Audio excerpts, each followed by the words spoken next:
Good morning, everybody. Hello and welcome. It's 11 o'clock, so we'll get going. Rebecca, are you okay to start the slideshow? I am. Just bear with me one moment.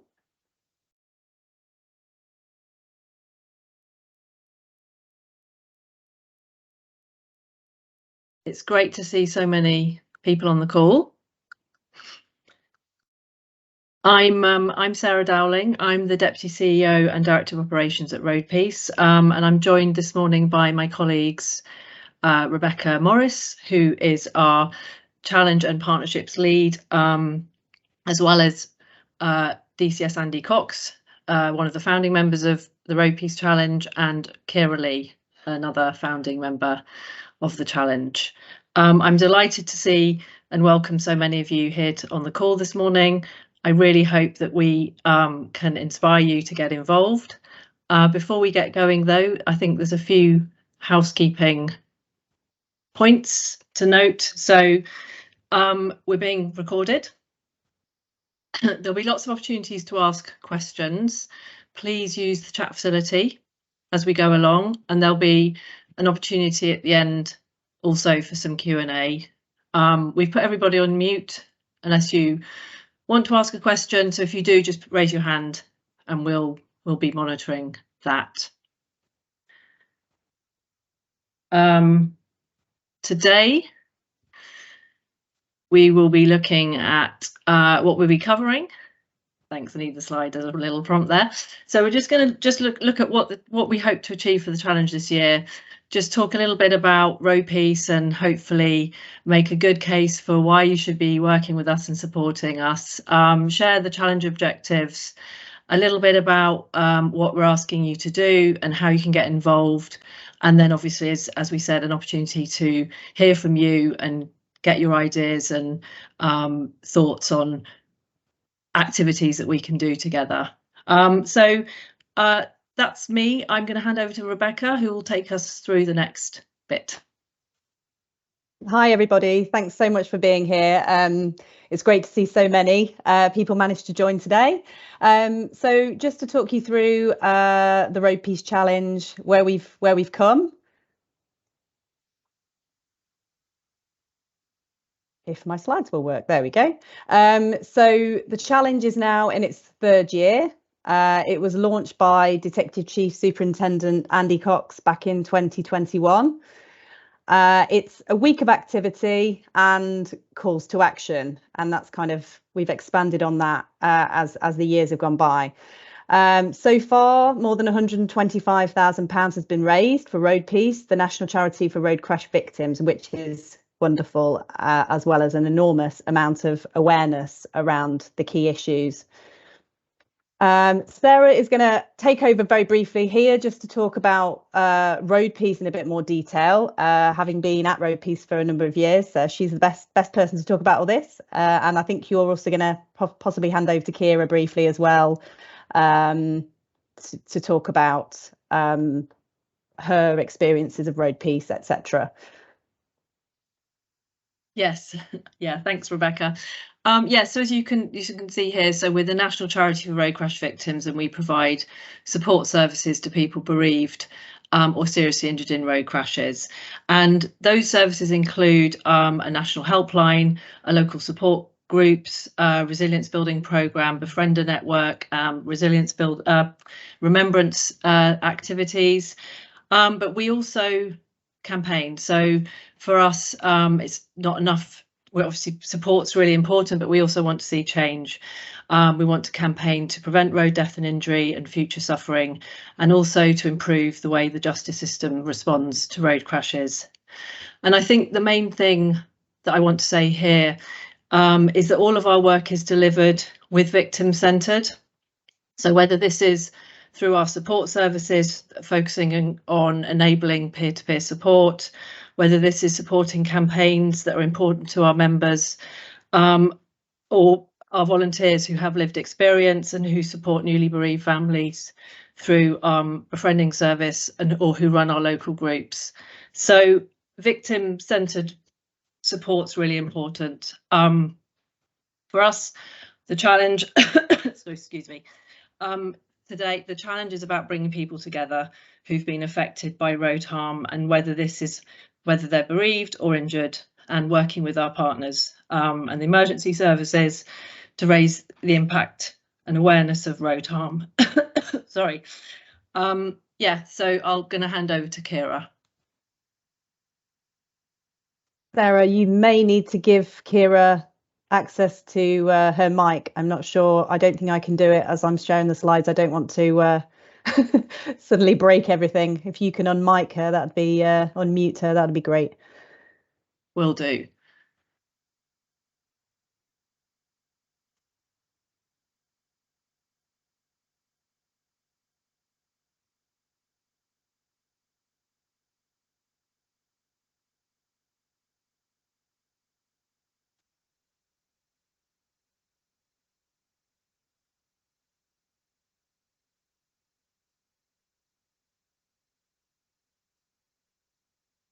Sorry, I'm struggling to see Kira in the list. There we are. Sorry, Kira, you should have the mic unmuted now. Yeah, there we go. Thanks so much. I thought I was going to have to act out my story in charades form, which would be pretty traumatic for everyone to watch, I think. Good morning. My name's Kira. I know a few of you. I've just had a little look down the list, so a few names are familiar. I'm going to start. I'll start by telling you a bit about my story and how I came to join RoadPeace, and then maybe a bit about why I helped found the initial challenge a couple of years ago. So in 2018, my husband Eddie was killed on his way to work. He was killed by a dangerous driver, which was kind of known from the outset because there were a lot of eyewitnesses as to what had happened. And in the sort of week following his death, I had visits from the police about obviously the investigation into what had happened. And one of the first things they said to me was, if we don't have the right evidence to take to the CPS, then there's a chance the driver will be charged with death by careless driving as opposed to death by dangerous driving. And I remember being completely outraged by that, just completely shocked that so many people were saying, this is what happened, he was at no fault, that there was any chance that someone could be charged with the lesser charge of what had happened. And I just couldn't believe it. And I think, you know, even though those first few days and weeks you're sort of deep in a sense of shock and trauma and trying to hold your life together as best you can, because I had a 2-year-old at the time, I was outraged and I was instantly on Google. So rather than coming across RoadPeace initially for support, I was Googling death by careless driving versus death by dangerous driving and looking for someone or something that was campaigning for this difference to be challenged within the system. And yeah, so I came across RoadPeace because it was a campaign that they had written about and were working on at the time. And I remember just finding so much comfort in that straight away, because I was like, right, this is, my outrage is justified, and there are other people who are going through this. And then that took me to my first support group, which I attended, I think, 2 weeks after Eddie was killed. I sort of schlepped into London on the train and sat in a room, and it was a really big meeting that day. I think there were maybe 20 of us, and it was like so harrowing because there were people there who were very newly bereaved like me. There were parents there who'd lost their only child, you know, just the most horrendous of cases that everyone's worst nightmare, every parent's worst nightmare, every, you know, just every worst case scenario was sat around a table. And I remember feeling so comforted by that, because I thought, this is the loneliest experience I'll ever go through in my life. And I am surrounded by people who understand it. And I felt really comforted being in a room full of that pain, because I think trying to slot back into your normal life, especially with a kind of bubbly 2-year-old, it was a very lonely time. And I instantly kind of gravitated to the people who knew what I was going through, whether they were in the same stage as I was or whether they were further along. You know, I can see Pauline on the call. Pauline's so much further along the journey than I am after losing her son. But the the similarities we have as you kind of continue your life, they stay with you forever. Those things that you struggle with, or the moments that are sad and have a different meaning, you know, things like Christmas and birthdays, they hold a very different meaning for you when you've experienced what we've experienced. So just having access to people and a support service. I had a befriender who would call me every Monday night. It just made that lonely journey that little bit less lonely, and that will stay with me forever. I will always be a member of RoadPeace, and I will always dip in and out of going to meetings and talking to other members, and you know, it's just so important. It's a real lifeline to so many. But I just then want to move on to, you know, rather than it just being about support, it's also about the campaigning for me particularly, and also for other RoadPeace members, because I think what's really key in the experience you have as a victim of a road crime is this desire and passion to make a difference. And I think change is a real driver for how people continue to live their lives. If we were all just to sit and be angry and outraged, anger and outrage will only get you so far. I mean, you kind of see it on Twitter. There's a lot of anger and stuff about dangerous driving on spaces like that, and it's needed and it does do something, but it only goes so far before it just starts being an echo chamber. And I think what's really important is that RoadPeace members are the ones that push for change, and they push for new laws, and that's why this particularly the challenge is so important to me, because it's that coming together of all stakeholders involved in this, not just the victims, but the people that work within the sector who are deeply affected by road death and road crime injuries. And I think that's really, really important, because you have to have that level of positivity in order to make change. And I think by us all coming together in this effort, it's a real positive driver that keeps people going, because you have to feel like the lives that were lost were worth kind of fighting for, to make the roads safer, to make all of our lives that little bit safer. So yes, that's why I got involved in the challenge, that and the fact that it involved endurance sport, which was my outlet really. You know, I think it was a choice between alcohol and antidepressants or exercise, and I opted for exercise because it was more conducive with having a toddler and living on a boat. I don't think I'd have got too far if I'd just been drunk every night. So I'm really excited about this year, because I feel like the challenge is taking on a bit of a different shape, where there's more people getting involved that all have a vested interest in making roads safer. So sorry, I hope I haven't gone on for too long, but yeah, that's why I'm still involved, and that's why I hope as many of you as possible will get involved in this year's challenge.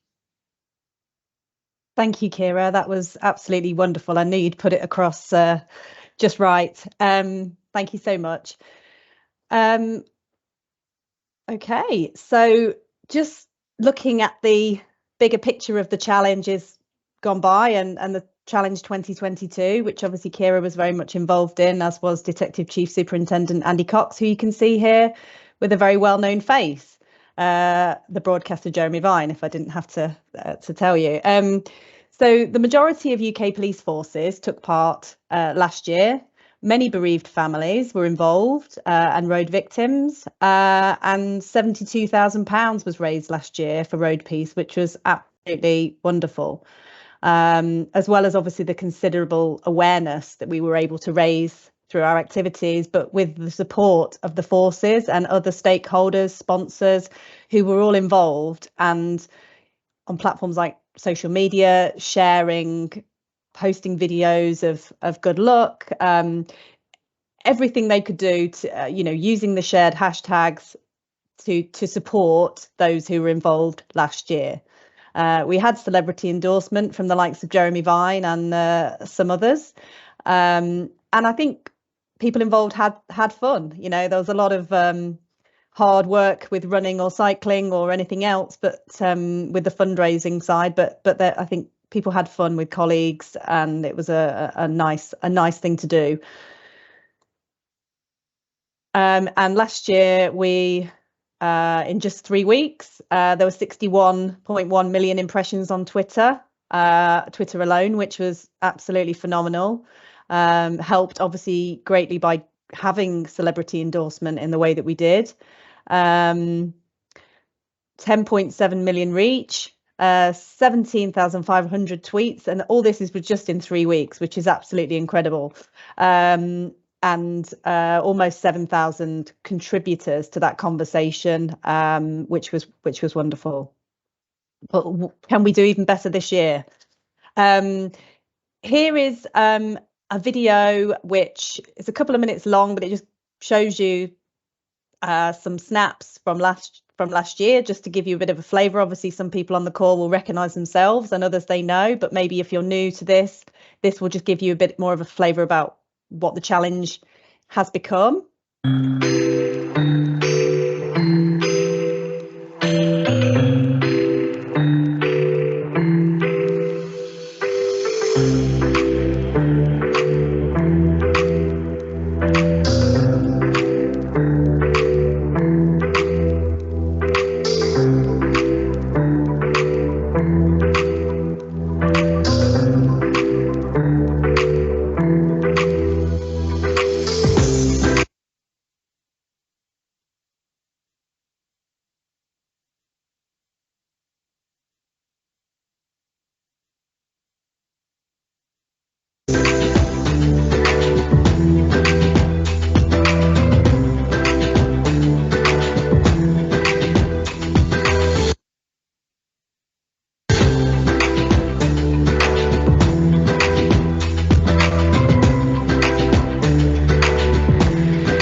There we go. That just gave you a bit of a flavour of last year and just how many people got involved, which was wonderful. Oh, we don't want to do that again. So looking at this year's challenge then, our bigger, better, bolder, hopefully, event.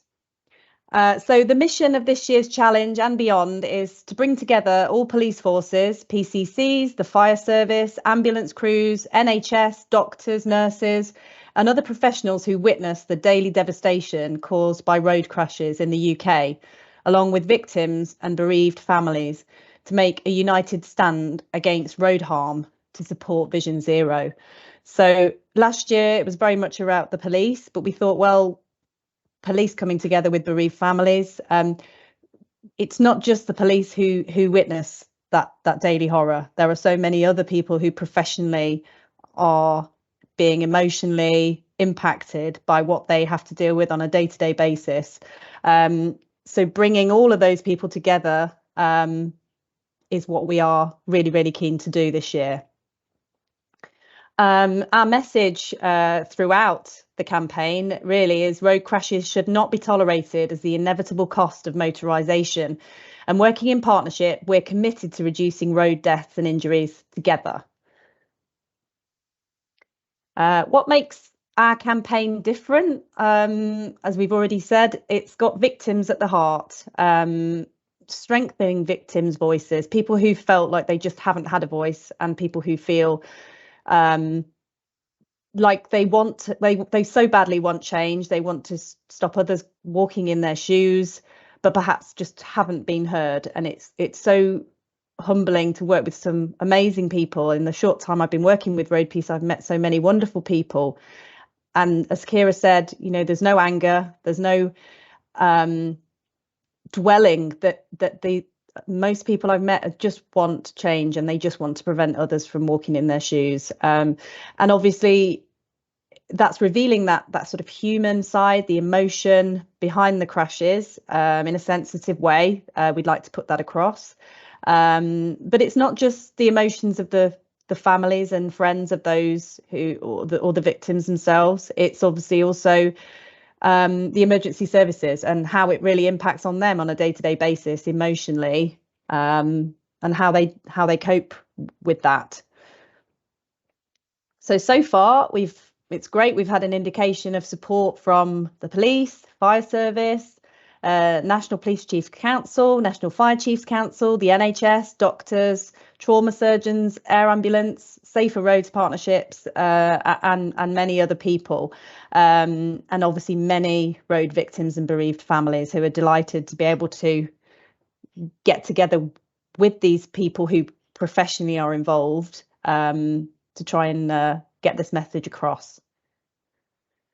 So our objectives, the overall objectives of the challenge, to work towards and achieve Vision Zero. That obviously would be the ultimate aim that we're working towards in the long term. To strengthen partnership working between RoadPeace and key stakeholders, working to reduce road harm, and obviously to raise money for RoadPeace, to support people, members like Kira and lots of other people who have found RoadPeace just the most support you could imagine. You know, people who rely on RoadPeace so heavily, in the wonderful work that RoadPeace does. So this is the bit where we're going to sort of, I'll go through the campaign calls as we see them, as RoadPeace sees them, and others involved in arranging the challenge see them. But obviously, this is going to be a hugely collaborative thing. So we'd really appreciate any thoughts or feedback from you. But what we see the campaign calls as being, and we'll probably choose one per day. Obviously, it's a week-long event. Collision investigation, that's obviously the cornerstone to justice. More investment and resources are needed to ensure that crashes are investigated thoroughly and consistently. Crash Not Accident, you probably know RoadPeace has led a campaign, the Crash Not Accident campaign for some time now, which asks that you know, we're respectful and we're accurate when we talk about collisions. We say crash and collision, we don't say accident, because that obviously that it couldn't be avoided. It was just something that was going to happen. Well, obviously that's not the case. Language matters to tackle complacency around road harm. Victim's voice, big part of the challenge. Victims and bereaved families should feel supported by the justice system and listened to, and that's what we want to achieve. Prioritise vehicle safety technology. Introduce mandatory technology, which some of our members, bereaved families that we've worked with who are campaigning for things like this, which they believe would make a big difference to road deaths and injuries. Things like AEB, dash cam, speed limiters, alco locks, things like that. Speeding, obviously something we all know is a major cause of crashes, and society is largely accepting of speeding, even though it's rife, it's everywhere, and people don't seem to think it's a problem. It's socially acceptable to speed, and we need to work on changing that, and fast. So society's attitude to speeding must be challenged. And graduated driver licenses, they should be introduced in the UK. Graduated driver licenses are in place in other parts of the world, and are making a big difference. And if we had it in this country, we could save many young lives. And this gets to the point really where we've got question mark. What do you think? And I think Andy Cox, I had a message from Andy Cox to say he's lost signal. Oh no, he's back. I'm back. Oh, he's back. Great. Andy, is there anything you want to say at this point, and maybe get others talking about this and their ideas? Yeah, thanks, Rebecca. I suppose initially just say good morning, everybody. It's so nice to see so many people join, and lots of faces I know, but lots of names I don't know as well. So it's great to see this is really expanding in terms of its coverage. I mean, if we go back to, I'm going to go slightly off agenda here, Rebecca, so sorry for this, but if we go back to the concept, it started with a chat between myself and RoadPeace to try and set something up which looked at how we support RoadPeace for all the reasons that you've articulated, but also more importantly, how we stop road death and the impact it has. And I think it's really starting to get a lot of motion and sort of movement in the right areas now. What do we want to achieve from this? Well, number one, we want to really send out the strongest possible message. And I know we're going through the campaign calls here, but I think the amount of people I'm seeing on this line, and we know there's lots offline as well that want to get involved, and we want to make this as big as possible so that we've got a collective loud voice. And I think the emergency services coming together does do that for us and sends out a really strong message. Priority roads, priority issues, priority people, basically trying to really have that impact. But we also want to have fun, because this is something that we enjoy doing. It's really good. I think we haven't done it now for 2 years, and I know some of you have been with me during that. So it's a really good week, and I think we do make an impact. I know you went through the impressions we've had on Twitter and the national media coverage we've had, but it does resonate for that week. And when you actually look what else is actually happening in this space to make a difference, so we don't have that road death we shouldn't have. I don't think it's a huge amount, so this gives us a really powerful voice in the week. I know Project Edward are obviously working with us as well and working on their own concept during that week. So that's great that we got 2 big campaigns happening, and we need more of that. But I want us to really have an outcome. So when we talk about these campaigns, I want to challenge Parliament, I want to challenge road safety leaders, I want to challenge everybody, and obviously ultimately every driver, so we actually have an impact. Because ultimately, if one person drives more sensibly and safely, then that's had an impact, and I think we're achieving that. But if we can have that widespread coverage across the country, across all the agencies, and really, I know we're going to come on, I think, to a call to action in a minute, but really make some change. So we therefore have less road death, less impact, and safer roads ultimately. But in the meantime, we raise a load of money for RoadPeace that can expand their coverage, expand their support. It's an amazing charity, and obviously the interaction I had with RoadPeace before we started the challenge was as the London lead for road death investigation, and seeing, I know Kira's so articulately communicated the impact it had to her and the support it gave, and I know many on the line have had that support as well.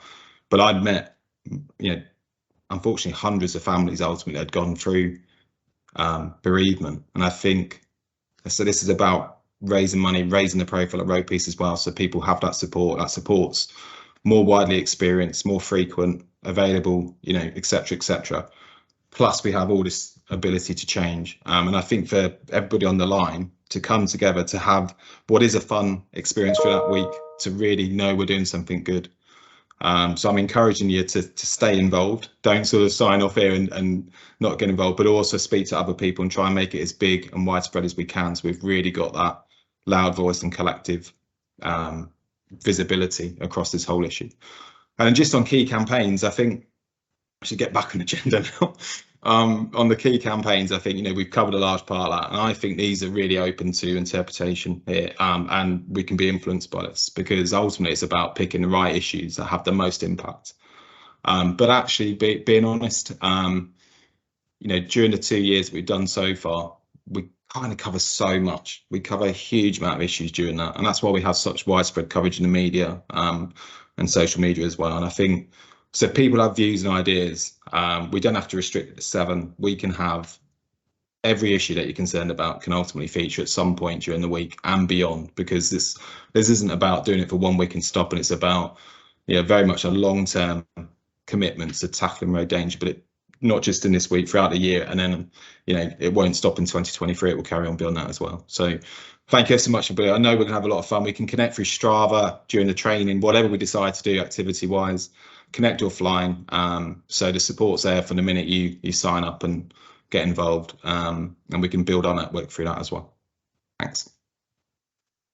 Thank you very much, Andy. That's really great. Does anybody have anything they would like to add at this point? Is there anything that we've really obviously missed from this list? Do you want to, if you do, put your hand up or put something in the chat if you want to raise an issue, we can mention it, or you can obviously speak and say a few words if anybody does have any views. Sarah, I think you're monitoring the chat to see if we have any reaction at this point. Yeah, Rosie has a hand up. I will unmute you, Rosie.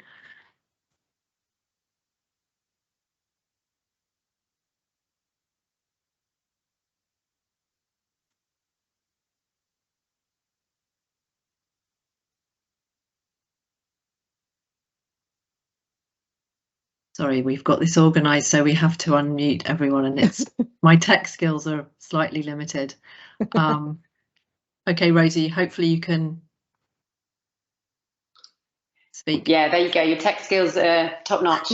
I put something in the chat, but I think that for me, one of the big things that we could do a lot to look at is the ways in which infrastructure can support safer driving.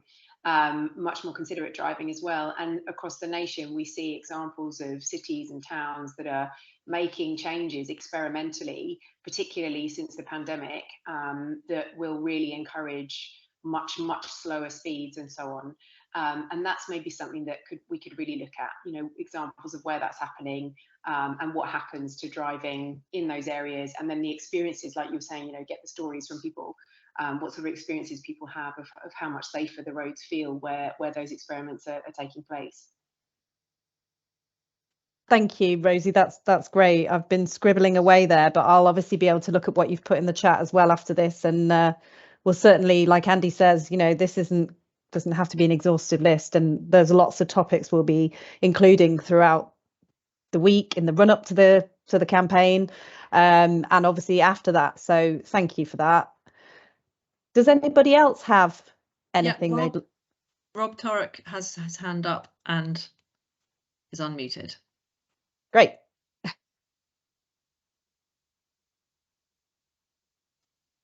Are you there, Rob?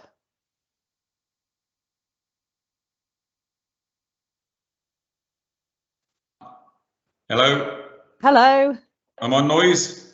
We can hear you. We can hear you. Oh, sorry, good morning. Thank you very much. I'm a pre-hospital doctor with Dorset and Somerset Air Ambulance and emergency consultant. It's fantastic seeing how much interest and support you've got and what your campaign is. One of the things, just looking through your campaign calls, I know it's obvious to us that are involved and already thinking about it, but prevention.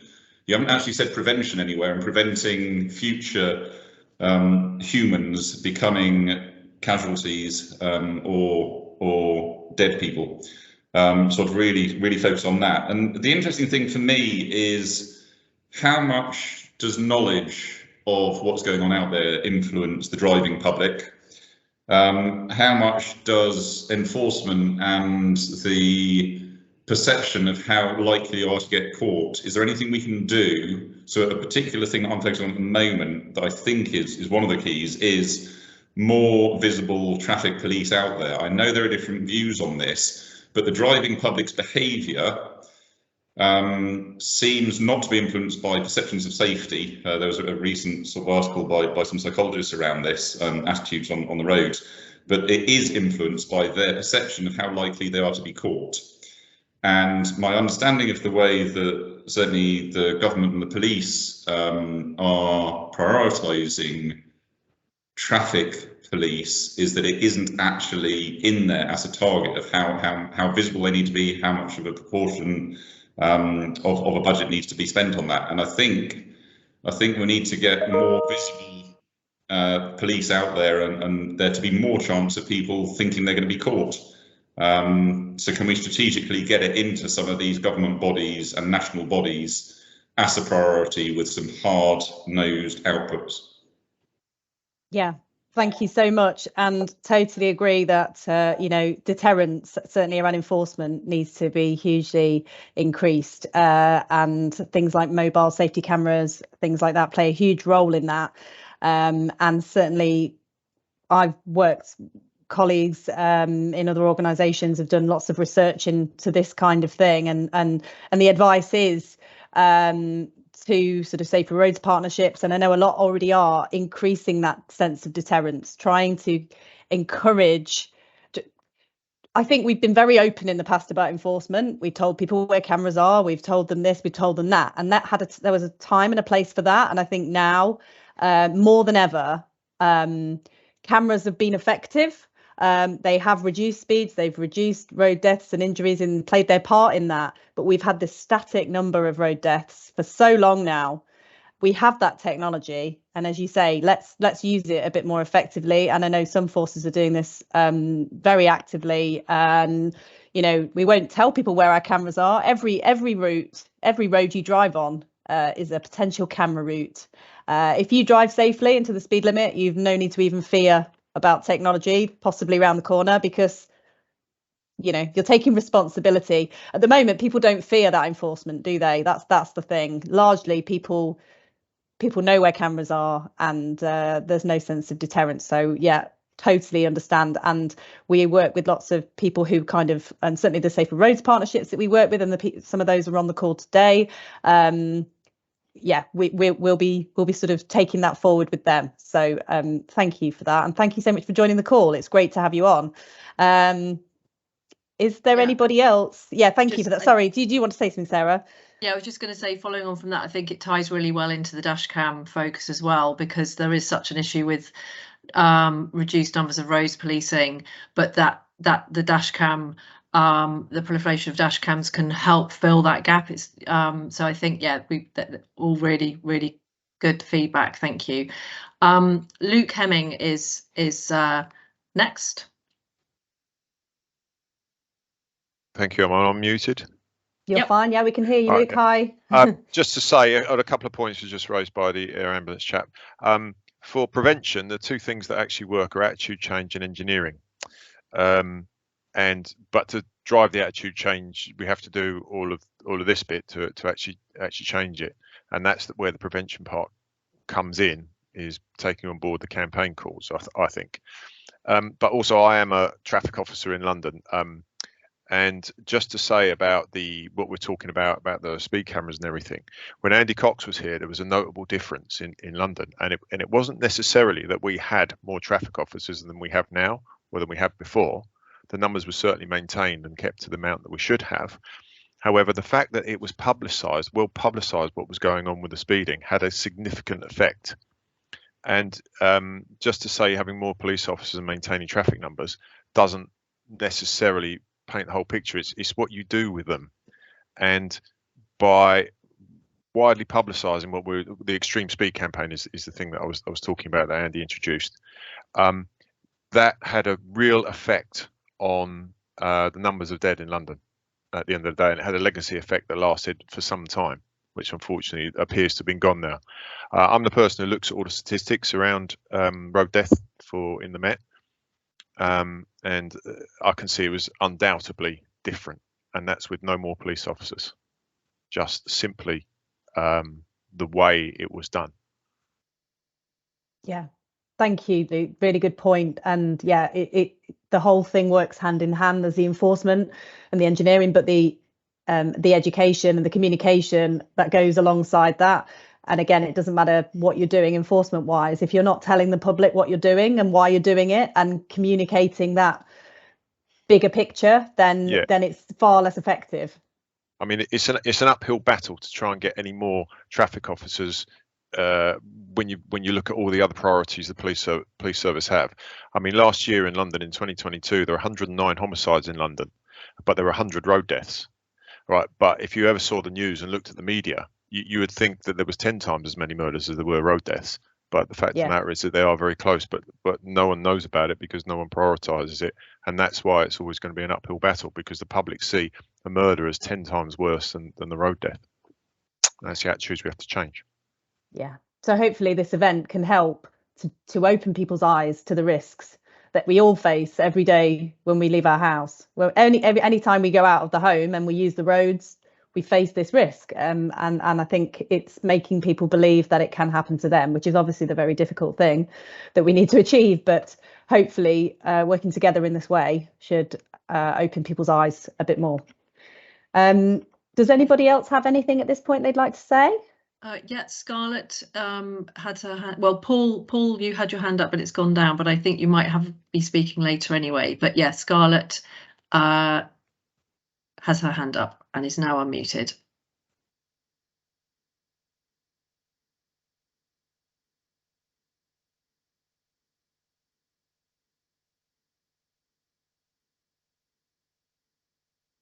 Let's just double check that.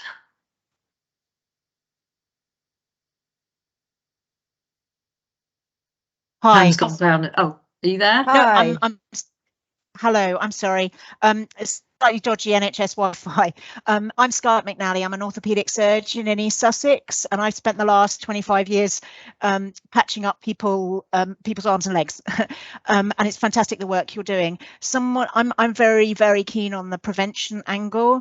Someone mentioned it's education and public attitudes, engineering and public attitudes. The difficult bit is engineering costs money, and it's very difficult to try and get local councils to change road layouts and so forth. So I'd suggest particularly focusing on the attitudes, and attitudes can be changed very quickly if you get the press, publicity, that kind of thing on board. We need into soap operas, into mainstream news outlets, that kind of thing. I'd also suggest RoadPeace support the 20-mile-an-hour zone, 20-mile-an-hour areas, which is quite cheap to bring in, and some places have brought that in and really reduced road deaths. But I particularly encourage trying to get that public attitude to change, and things that decision makers listen to, particularly local government officers and councillors, and that's really where I think the push should be on prevention. Thank you. Thank you ever so much. That's really great to hear your take on that, because that's not something we necessarily hear from people who do your role and kind of see what you see, and it's great to hear it from your perspective. Thank you, and thank you for joining the call, Scarlett. Is there anybody else at this point, Sarah, who has their hand up or anything? No. Shall we could crack on. Brilliant. Then yeah, let's move on. Please continue using the chat, which we'll keep an eye on. Yeah, brilliant. Thank you. Okay, so what are we asking emergency services to do? So ideally, we'd like your support. We'd love you to leave this meeting and start tweeting or using other social media platforms to tell the world that you joined the call and you're supporting the campaign, the RoadPeace Challenge. In fact, the hashtag will be #RoadPeace Challenge. So if you want to use that from now on, that's great. Sharing our social posts. So make sure you're following RoadPeace on various platforms. We'll obviously be in touch with you after this and be able to send you prompts and emails and about various things we're doing. And obviously we'll have resources and things in due course to share, but it'd be great if you could share any posts that we put out about the challenge going forward from now. Videos are a great way. Anything that you can think of, good luck videos to anyone doing fundraising or in any way that will help to promote the event. News stories and blogs, as Scarlett said, obviously that's a really important part and was an important part in previous years with this challenge. Press offices from the various forces so far that have been involved have been great at issuing news stories about their local involvement in the event. And things like media interviews, I think, will really come, and videos will really come into their own in this campaign, because I just can't help thinking, if you've got a bereaved family member, a surgeon, a police officer, a firefighter, anyone else who potentially could be there on a scene or helping with the aftermath of a crash, they're giving their take on something, I think would be really powerful. So let's look at how we could possibly do that. collaborate. As we've said, it'd be wonderful if we could link together the emergency services in each county or region, and certainly nationally, part of the campaign as a whole. And we've got some fantastic companies who want to sponsor and support the event, who have done over the last couple of years, and I believe and will be continuing to support the event. So it'd be great to see emergency services linking in with them as well. Obviously, with crash victims and bereaved families, it goes without saying, schools and communities. Some people last year did a great effort in terms of linking in with schools and communities. And finally, but by no means least, the fundraising side of it is very, very important, because as you heard, we need to keep funding RoadPeace if we can. We need to support RoadPeace, and it's the invaluable support it provides to people. In previous years, we've had cycling and running and other things, walking, spin bikes we had in a police headquarters, which West Mercia did so well, and they will probably tell you briefly about that shortly. But something active or visible in the public domain where we can see everybody together doing something, but largely it's up to you what you choose to do.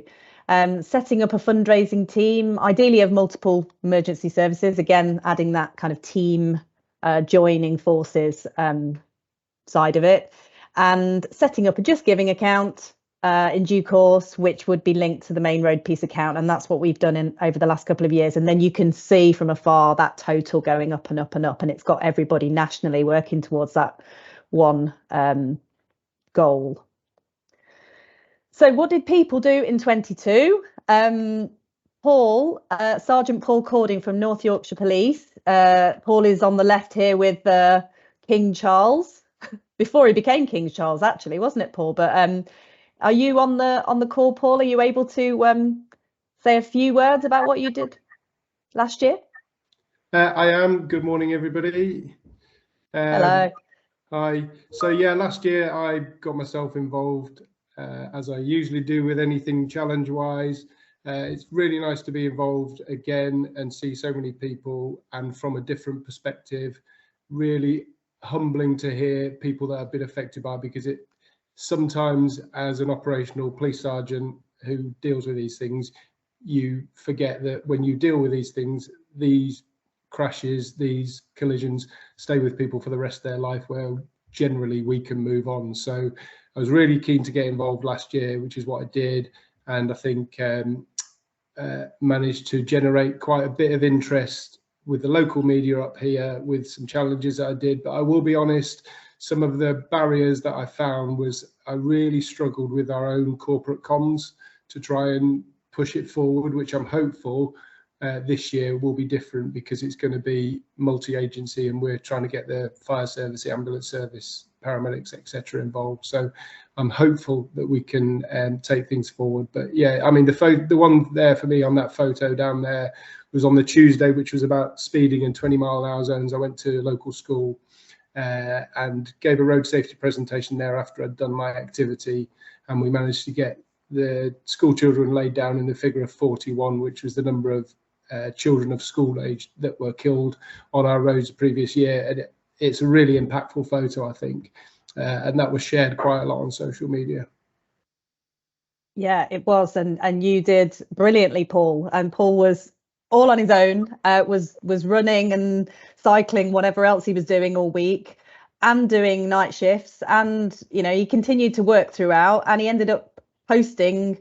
I think you were the top poster on social media, weren't you, on Twitter, all on his own. So he's a superstar.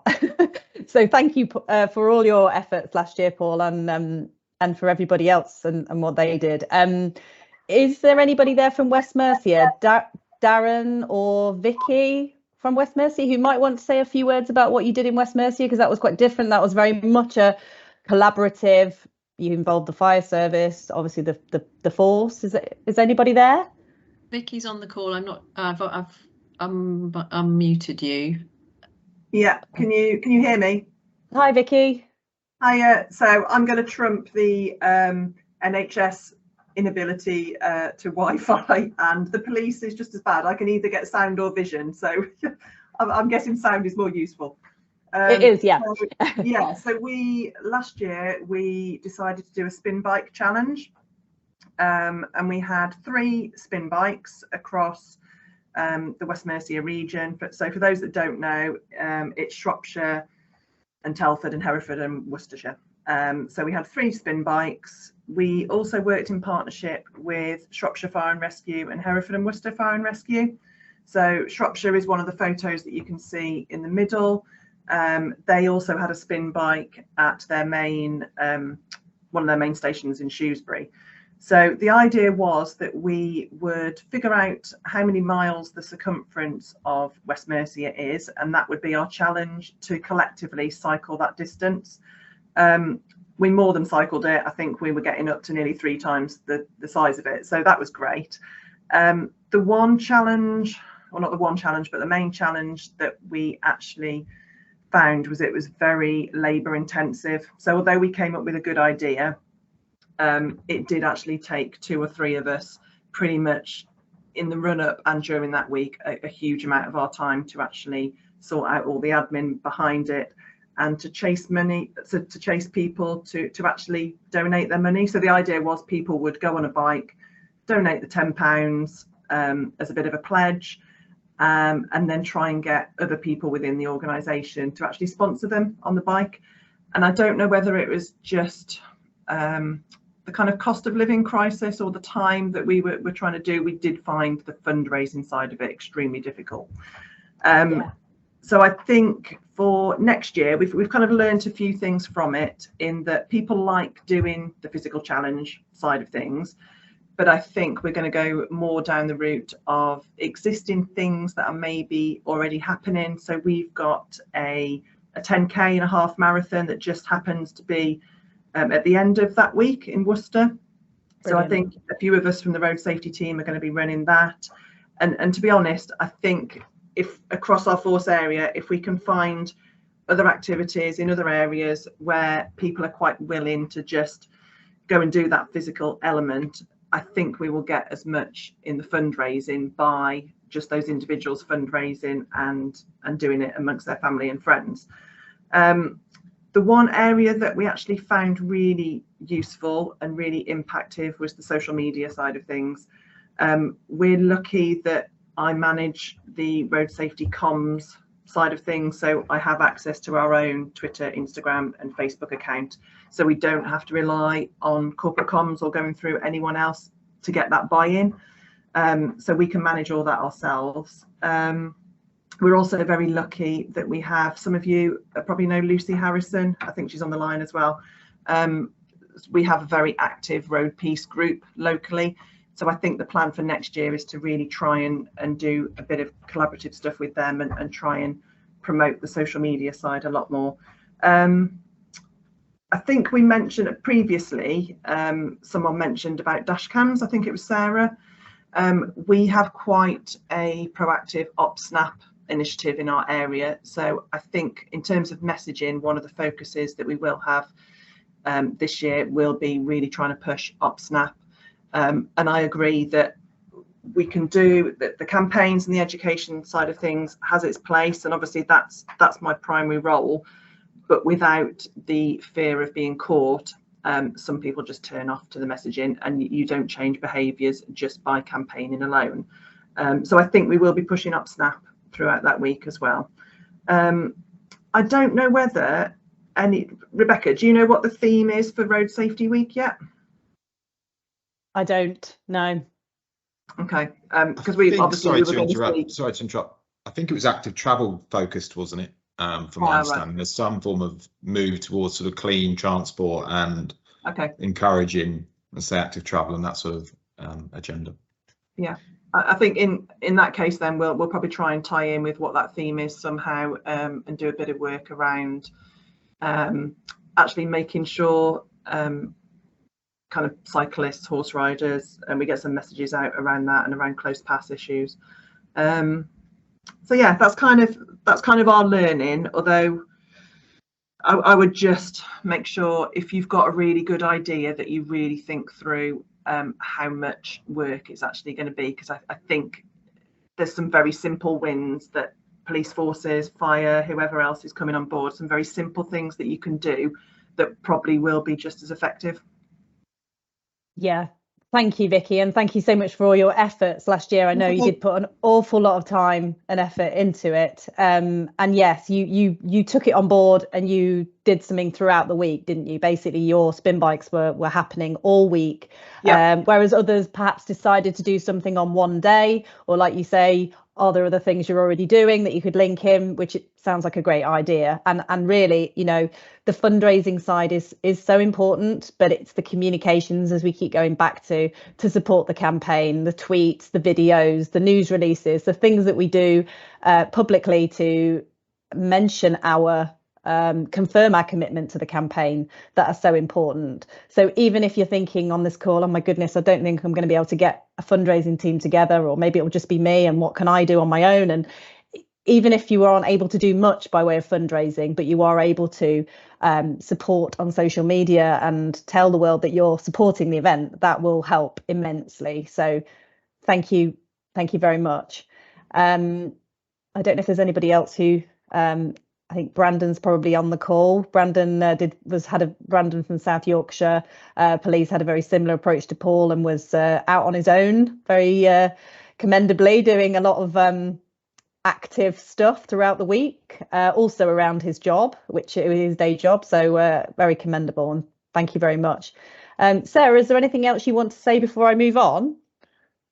No, I think really just echoing what you said, Rebecca, we're just really, really grateful for your participation. The fundraising's amazing. It's clearly really important, and you've seen the impact of the support services that we deliver, but we're really more interested in the participation, the messaging, doing all that we can to raise the profile of the roads policing, the importance of effective traffic law enforcement, the solutions that we know exist that will reduce road danger, reduce road harm, reduce road death and injury, reduce suffering, future suffering. So I think, and it's just so amazing to see so many people on this call from so many different areas, and it feels really really hopeful and really inspiring. So we will be, I think we're going to share in a minute a bit more information about how you can actually sign up and the things that we'll be asking you to do.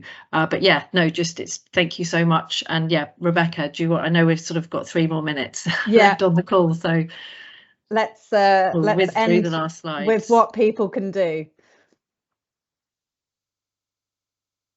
Okay, so dates for your diary. Obviously, you know what the week of action is. We've been telling you non-stop that it's the 15th to the 21st of May, which is UN Global Road Safety Week. So again, adds another element to the news story side of things, the fact that it marks that very important week. And the challenge finale event, which is the Sunday, the 21st of May, the last day of the challenge. Everybody's invited. We're keen to get as many emergency services, whether you're fundraising or not, whatever, families of those people, bereaved families, victims. We're trying to get as many people together who have been involved in this event in some way, and who care about reducing road deaths and injuries. So please do put that date in your diary, and hopefully many of you on this call can be there and spread the word with colleagues. So how to get involved? As we said, it'd be great if you could sign up to the challenge, and after this call this afternoon, we'll be sending out to all of your email addresses a link to a form where you can sort of officially sign up. And like we said, we'd love it, absolutely love it, if this afternoon we could start seeing some social media posts from you.